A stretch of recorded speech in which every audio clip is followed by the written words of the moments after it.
Bonjour à tous. Alors aujourd'hui ça va être un sujet assez spécial parce que j'ai eu l'occasion cette semaine et ce week-end de parler avec des collègues sur la notion, la création ou pourquoi ça n'existait pas un ordre des psychologues. Et en fait je me suis rendu compte qu'il y avait un fort passif, puisqu'on peut remonter déjà dans les années 60, mais aussi actuellement un fort actif sur toutes les questions autour de la création d'un ordre des psychologues. Et j'avais un peu envie de faire le point sur ce sujet. Donc aujourd'hui, on va se plonger plus profondément dans le sujet de l'ordre des psychologues et explorer les avantages potentiels de sa création en France. On va examiner des exemples de pays européens ou internationaux où l'ordre des psychologues elle est déjà en place, est-ce qu'il y a des changements possibles du code de déontologie, et on va essayer de se concentrer également sur le fonctionnement et les responsabilités si un tel ordre devait voir le jour. On va également essayer de faire le lien avec les organismes de formation et les universités. En tout cas, c'est un sujet très complexe et très vaste. Je ne vais pas donner mon avis personnel sur doit-on ou ne doit-on pas créer un ordre des psychologues. Je vais essayer d'être le plus factuel possible. Donc, je vous invite à vous préparer à une exploration de l'importance de l'ordre des psychologues à travers le monde. Alors déjà, la première question qu'on peut se poser, c'est quoi un ordre? Alors, un ordre, c'est une organisation professionnelle qui a pour objectif de réglementer et de superviser une profession spécifique. Alors, il s'agit d'une entité autonome qui exerce les responsabilités légales et réglementaires sur la profession qu'elle représente. Les ordres sont généralement créés par la loi via des décrets et ont le pouvoir de définir les normes et les compétences de conduite éthique et de pratique professionnelle pour les membres de la profession concernée. Donc, les ordres professionnels ont plusieurs fonctions clés. D'abord, ils établissent des critères d'admission et de qualification pour exercer la profession. Cela peut inclure des exigences de formation, des diplômes, une expérience professionnelle et des compétences spécifiques. Les ordres peuvent également délivrer des licences ou des autorisations d'exercice aux professionnels qualifiés. En plus de réglementer l'accès à la profession, les ordres ont souvent le pouvoir de superviser la conduite professionnelle de leurs membres. Ils peuvent enquêter sur les plaintes ou les allégations de violation des normes éthiques et disciplinaires et prendre des mesures disciplinaires si nécessaire. Cela peut aller de simples avertissements à des suspensions temporaires ou à la révocation permanente de l'autorisation d'exercice. On a déjà vu ça dans l'ordre des médecins, par exemple, qui se réunissent pour prendre des mesures disciplinaires de sanctions temporaires ou définitives à l'encontre de certains médecins qui aujourd'hui ne peuvent plus exercer parce qu'ils n'ont pas respecté les règles d'éthique. Donc, les ordres professionnels sont également responsables de la promotion et de la défense des intérêts de la profession autour des autorités. Ça, c'est le sujet d'actualité. Alors, donc, ils doivent défendre les intérêts auprès des autorités, du grand public et des autres parties prenantes. Ils peuvent jouer un rôle actif dans l'élaboration de politiques publiques, la représentation de la profession dans les discussions législatives et la sensibilisation du public à l'importance et aux avantages de la profession. Finalement, être psychologue, de manière générale, c'est quoi? En résumé, un ordre est une organisation professionnelle qui réglemente et supervise une profession spécifique, établissant des normes professionnelles, délivrant des autorisations d'exercice, surveillant la conduite professionnelle et défendant les intérêts de la profession. Alors, des ordres professionnels, j'en ai déjà un tout petit peu parlé, elles ne sont pas spécifiques au médical. Dans de nombreuses professions, il y a des ordres ou des organismes de réglementation qui sont similaires, en tout cas qui peuvent être établis pour superviser et réglementer la pratique. En France, on va trouver l'ordre des médecins, l'ordre des avocats, des pharmaciens, etc. Généralement, les métiers sont regroupés sous forme d'ordre. Il existe pour la plus ancienne, la chambre notariale, qui est peut-être la seule spécificité.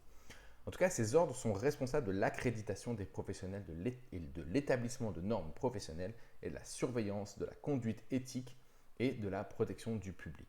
Ils ont des structures hiérarchiques, des organes de décision et travaillent en étroite collaboration avec les institutions de formation et les universités. L'ordre a vraiment plus pour but de défendre les usagers, les bénéficiaires qui sont en lien avec les professionnels, plutôt que de vraiment chercher à être derrière les professionnels. L'objectif, c'est vraiment plutôt de favoriser une cohésion de l'ensemble de la profession et de la pousser vers l'excellence. Alors, il faut savoir L'idée d'un ordre des psychologues, elle n'est pas unique à la France. Dans de nombreux pays à travers le monde, des ordres ou des organismes de réglementation similaires ont été créés pour superviser la profession de psychologue. Par exemple, aux États-Unis, vous avez l'American Psychological Association, l'APA. Elle joue un rôle essentiel en tant qu'organisme professionnel pour les psychologues. Au Royaume-Uni, vous avez le British Psychological Society, le BPS, qui remplit un rôle similaire. Ces organisations établissent des normes professionnelles, délivrent des accréditations, supervisent les questions éthiques et promeuvent l'excellence de la pratique de la psychologie. Alors, en Europe, vous en avez plusieurs. L'ordre des psychologues, c'est déjà un élément essentiel de la réglementation de la profession. En Espagne, l'ordre a été créé pour garantir des normes élevées de compétences et d'éthique parmi les psychologues. Elle a joué un rôle crucial dans l'établissement d'un code de déontologie, de la supervision de la pratique professionnelle et la protection du public. En Allemagne, l'ordre des psychologues a renforcé la reconnaissance de la profession en veillant à ce que seuls les psychologues qualifiés et compétents puissent exercer légalement. Alors, bien évidemment, il faut bien se douter que la création d'un ordre pourrait créer des changements potentiels du code de déontologie. Il faut savoir que si la création d'un ordre des psychologues en France venait à être créée, ça va engendrer des changements significatifs dans le code de déontologie de la profession. Donc le code serait révisé, alors qu'il est tout récent de 2021, et serait mis à jour pour répondre aux exigences et aux normes établies, soit par l'ordre, soit aussi par la législation ou la constitution du pays dans lequel elle serait établie. Alors ça va inclure des sections sur l'utilisation éthique, par exemple des nouvelles technologies, les obligations envers les patients et la confidentialité, ainsi que les directives concernant la supervision, la formation continue et la conduite professionnelle. Donc, il faut savoir qu'un ordre, alors si on prenait le cas d'un ordre des psychologues, ça fonctionnerait généralement selon une hiérarchie bien définie. Elle serait composée de membres élus ou nommés, représentant différentes spécialités et ou régions géographiques. Et au sommet de l'ordre, vous auriez un conseil de l'ordre qui prend des décisions stratégiques et établit les politiques de l'organisation. Le conseil pourra être soutenu par des comités spécifiques chargés de questions telles que l'éthique, la formation et l'accréditation. Exemple, à l'heure d'aujourd'hui, le Conseil de l'ordre pourrait demander à créer un comité spécifique pour le traitement des intelligences artificielles dans la profession, ou la réglementation de l'usage des titres de psychologue, psychothérapeute, ou voilà, peu importe, elle pourrait très bien s'entourer de comités spécialisés afin de répondre aux questions actuelles. Donc, l'une des responsabilités majeures de l'ordre serait d'accorder l'autorisation d'exercice aux psychologues qualifiés. Ça, c'est quasiment classique, après avoir vérifié leurs antécédents, leurs compétences et leur formation. Il pourra également superviser la conduite professionnelle des psychologues et enquêter sur les plaintes ou les allégations de violation des normes éthiques. L'ordre peut prendre des mesures disciplinaires allant d'avertissement à des suspensions, révocations, d'autorisation d'exercice. Ça, ce sera comme dans tous les ordres, ce sera vraiment spécifique. Ça obligera une certaine excellence dans la profession et un respect du code de l'éthique et de la déontologie. Alors, il y a des cas un tout petit peu étranges, différents, où il y a des pays qui ont créé des rassemblements, mais sans que ce soit forcément des ordres. Donc par exemple en Belgique, vous pouvez trouver la commission des psychologues. Donc cette commission, elle a surtout été créée pour réglementer la profession des psychologues et assurer la protection du public. Elle s'occupe de l'inscription obligatoire des psychologues et veille à ce qu'ils respectent les normes professionnelles. C'est bien différent d'un ordre des psychologues, puisque la commission, elle contribue surtout à renforcer la qualité des services psychologiques en Belgique. Si vous passez par la commission des psychologues, vous allez faciliter la possibilité de trouver un psychologue qui soit bien identifié pour vous dans votre secteur. Qui plus est, cette commission, elle représente la profession au niveau des instances gouvernementales et ça c'est vraiment très important et très intéressant puisqu'on peut voir qu'en Belgique il se passe des choses au niveau de la santé mentale qui ont été validées et par les pouvoirs publics et par les commissions des psychologues. Du coup, en fait, ces choses-là, elles s'appliquent sans problématique. Alors, maintenant, la question c'est que si un ordre des psychologues était créé en France, et en fait on peut déjà trouver un historique puisque ça a déjà été tenté dans les années 60, dans les années 70 et très récemment en 2021, même si la demande n'a pas émergé de la part des psychologues mais plutôt du gouvernement. En tout cas, cela aurait forcément plusieurs conséquences et ça apporterait certains changements importants dans la profession. Alors j'ai essayé d'en regrouper quelques-uns puisque forcément ça va changer énormément de choses. Donc déjà une réglementation accrue. Donc l'ordre des psychologues, elle pourrait être responsable de l'établissement et de l'application des normes professionnelles strictes en termes de compétences, de formation, de pratique et d'éthique des psychologues. Ça va garantir une pratique à haute qualité et protéger le public. Ça, c'est quelque chose qui me plaît énormément à moi à titre personnel, c'est de garantir une pratique de haute qualité, mais surtout protéger le public de certaines dérives. Inscription et autorisation, bon ça forcément, l'objectif ce serait de pouvoir mieux identifier et répertorier les personnels qualifiés sur le territoire, ce qui permettrait également de pouvoir mieux comprendre certains déserts et pouvoir aussi ajuster à différents moments le besoin de psychologues d'une région à une autre et proposer des actions spécifiques pour remplir un territoire.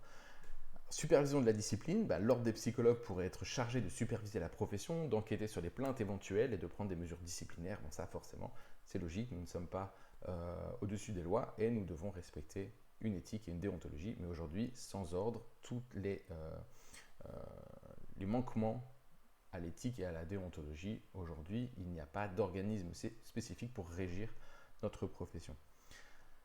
Ce qui est important également, ce serait pour l'ordre la promotion et le développement des professionnels. Donc elle pourrait jouer un rôle actif dans la promotion de la psychologie en tant que discipline et surtout au niveau de ses praticiens. Elle pourrait s'engager dans les activités de sensibilisation, de plaidoyer et de développement professionnel, contribuant ainsi à renforcer la reconnaissance et la valorisation de la profession. Aujourd'hui, au niveau de la reconnaissance de la profession, on est très loin de ce qu'on pourrait obtenir et je pense qu'il serait vraiment temps de pouvoir permettre la valorisation et la reconnaissance de la profession. Et c'est là que ça va être hyper important de voir le point 5 de la création d'un ordre, ce serait la représentation et les voix collectives. Savoir que l'ordre, elle pourrait servir de plateforme pour représenter les intérêts des psychologues, négocier avec les autorités, les organismes de santé et les autres parties prenantes. Elle pourrait également faciliter la collaboration et l'échange d'informations entre les psychologues. Alors, bien évidemment, il est important de noter que les spécificités de l'ordre des psychologues peuvent varier d'un pays à l'autre en fonction de la législation et des besoins nationaux. Ces points sont donc en généralité, ces points c'est plutôt des généralités et il y a des détails précis qui dépendraient des décisions prises lors de création de l'ordre s'il était créé en France. Alors, ordre ou peu importe le mot que vous voulez utiliser, on verra que ça ne va pas changer grand-chose. Donc, forcément, cette question-là, elle va alimenter les débats, elle va susciter des débats et des opinions qui vont être divergentes. Et dans les autres parties prenantes, ça, on verra ça juste après. Alors, pourquoi aujourd'hui c'est compliqué? Il faut savoir qu'aujourd'hui en France, on va compter une centaine de syndicats pour la profession de psychologue en France. C'est énorme. On a presque un syndicat pour 600 psychologues, sachant qu'on est entre 600 et 80 000 psychologues en France. Donc, voilà, alors pourquoi? C'est parce que la profession, elle est de nature vaste et variée en tant que science, en tant que discipline. On va retrouver différents domaines d'expertise, alors tels que la psychologie clinique, la psychologie scolaire, la psychologie du travail, des organisations sociales, la neuropsychologie et j'en passe. Et en tout cas, il y en a énormément. Donc il faut savoir que la psychologie, ce n'est pas comme seule et unique discipline, n'est pas représentée par une seule et même entité. Donc ça, forcément, c'est une grosse barrière et ce serait vraiment chouette de pouvoir apporter des changements significatifs et de réunir toutes ces professions autour de la même barrière, à savoir nous sommes avant tout psychologues. Alors, au-delà des clivages existants, il reste important de pouvoir s'identifier à une profession qui est commune. Un ordre des psychologues aurait favorisé le sentiment d'appartenance des psychologues à une communauté professionnelle qui serait unie. Il aurait créé un espace propice à l'échange de connaissances, de bonnes pratiques et de soutien mutuel. De plus, l'ordre aurait mis l'accent sur l'excellence en établissant des critères rigoureux pour l'admission et en promouvant le développement professionnel continu. Donc cela pourrait contribuer à élever les normes de la pratique et assurer la qualité des services psychologiques en France. Un autre aspect important que serait la création d'un ordre des psychologues, ce serait de représenter une voix collective beaucoup plus forte. Cela aurait ouvert la voie à de futures négociations avec les ministères et les autres acteurs qui seraient concernés pour aboutir à des résultats concrets en termes de reconnaissance et d'amélioration des conditions de pratique des psychologues. De plus, on aurait pu représenter plus collectivement la profession et renforcer son identité. Alors, pourquoi ça n'a pas abouti, toutes ces demandes de création dans les années 60, dans les années 70? En fait, c'est parce qu'il y a eu plusieurs raisons. Alors, forcément, il y a eu des contextes politiques, économiques à l'époque où, du coup, le gouvernement n'a pas pu se focaliser sur cette question-là. Mais en tout cas, il y a forcément d'autres raisons qui font qu'aujourd'hui, c'est un tout petit peu compliqué. Donc, comme je l'expliquais, le gouvernement actuel ne montre pas forcément l'intérêt en tout cas où il n'est pas ouvert d'esprit par rapport à ce qui s'est passé à l'égard de la profession. Donc ça va forcément entraîner des échecs dans les négociations autour des projets d'amélioration de la santé mentale et de la mise en place de dispositifs spécifiques. Alors ensuite, il y a eu d'autres préoccupations concernant les droits et les devoirs de l'ordre. Tout le monde n'est pas forcément d'accord. On peut ne pas aimer le terme ordre des psychologues, mais le décret reprendrait probablement ce terme, peu importe comment on va l'appeler, et l'organisation ne sera pas fondamentalement modifiée. Même si on ne veut pas appeler ça un ordre parce qu'on trouve ça péjoratif, forcément, ça aura la même structure et les mêmes missions qu'un ordre des psychologues et on ne pourra pas changer sa définition et sa nature. Alors, il y a d'autres craintes aussi, c'est concernant les dérives éthiques qui peuvent également être soulevées. Donc la force de notre profession, elle réside dans la liberté de proposer des prises en charge spécifiques et variées pour chaque individu, et parfois en agissant en dehors des normes établies en raison de principes spécifiques à chaque situation. Nous sommes toujours obligés de travailler dans la débrouille par rapport à ce que peuvent faire nos patients. Et donc parfois, je ne veux pas dire que c'est limite avec l'éthique et la déontologie, mais parfois on peut très bien aller chercher des voies thérapeutiques qui ne sont pas forcément spécifiques ou dédiées pour les professionnels de la psychologie. Alors un autre problème qui peut être mentionné par certains, c'est la remise en question de certaines formations et approches spécifiques. Certaines formations peuvent manquer de fondements scientifiques ou bien elles peuvent ne pas être suffisamment qualitatives et qualifiantes. Alors forcément, ces personnes-là, elles se sentent un tout petit peu désemparées parce qu'elles se disent oula, si jamais l'ordre venait à mettre de l'ordre finalement là-dedans, eh ben, j'aurais un certain nombre de formations qui devraient sauter parce qu'elles ne seraient pas reconnues par la profession. Alors ensuite, il y a d'autres défenses plus corporatistes qui vont également jouer un rôle. Chaque groupe de psychologues peut légitimement s'inquiéter de l'avenir de sa spécificité ou de sa représentativité au sein de l'ordre. Donc une des premières missions de l'ordre sera déjà de rassembler et de pouvoir représenter toutes les, alors j'aime pas le terme corporation, mais toutes les spécificités de la profession. Ce sera déjà un énorme travail. Mais en même temps, c'est aussi ce qui fait la richesse de notre métier, d'avoir chacun ses spécificités, chacun ses approches, chacun sa sensibilité. Mais en tout cas, c'est là-dessus que je trouve ça assez intéressant. Ce serait le premier gros chantier de l'ordre de pouvoir déjà rassembler et créer cette identité. Alors, bien évidemment, toutes ces questions, toutes ces préoccupations, elles sont toutes légitimes. Et au-delà des clivages, j'estime qu'il est essentiel dans un premier temps de créer une identité commune pour la profession de psychologue, de nourrir la fierté professionnelle et surtout de faire de notre métier un modèle d'exemplarité et de compétence. Voilà, ça c'est un peu le côté factuel de la chose. Voilà, l'ordre des psychologues, moi depuis que je suis étudiant, c'est, je ne vais pas dire un fantasme, mais avant d'être diplômé, je me posais la question en me disant ah ça va être trop bien, on va alors je fantasmais ça un peu comme en médecine où j'allais faire prêter serment par rapport à l'éthique, la déontologie. Et finalement, quand je me suis rendu compte qu'il n'y avait pas d'ordre des psychologues, je me demandais toujours ok, mais comment je sais que ma formation, mon approche, elle est bonne? Comment je sais que la personne qui pourrait me superviser, elle est carrée, que tout est ok avec ça? Tout ça, ce sont des questions assez compliquées puisque finalement, on n'a aucun endroit où nos informations sont recensées. On n'a aucun endroit où toutes les questions de législation, d'éthique, de déontologie sont rassemblées. Je pense que déjà, avant tout, ce serait de pouvoir de créer un espace commun de travail, d'échange, et de pouvoir se dire, voilà, ce qui est transmis par l'ordre, c'est ce qui est transmis au niveau national. Bien évidemment, nous sommes obligés de monter des collèges des psychologues par établissement, par département, par région. On essaye de faire des supervisions entre nous, mais voilà, encore une fois, tout ça est très localisé et du coup, on a du mal à monter ça au niveau national. Il y a parfois des diplômes universitaires qui sortent d'on ne sait où. Quelle est la légitimité? Quel est le fondement? On a des formations qui arrivent à droite, à gauche, qui sont données par plein de personnes. C'est très bien, hein, ça permet aussi de pouvoir agrandir les horizons par rapport à la profession. Mais quelle est la légitimité de tout ça? Est-ce que c'est vraiment quelque chose qui a un fondement? Est-ce que c'est quelque chose qui peut avoir un intérêt pour la profession? Voilà, toutes ces questions-là, je pense qu'au final, on se les pose au quotidien. Mais on ne peut pas prendre notre décision uniquement pour nous.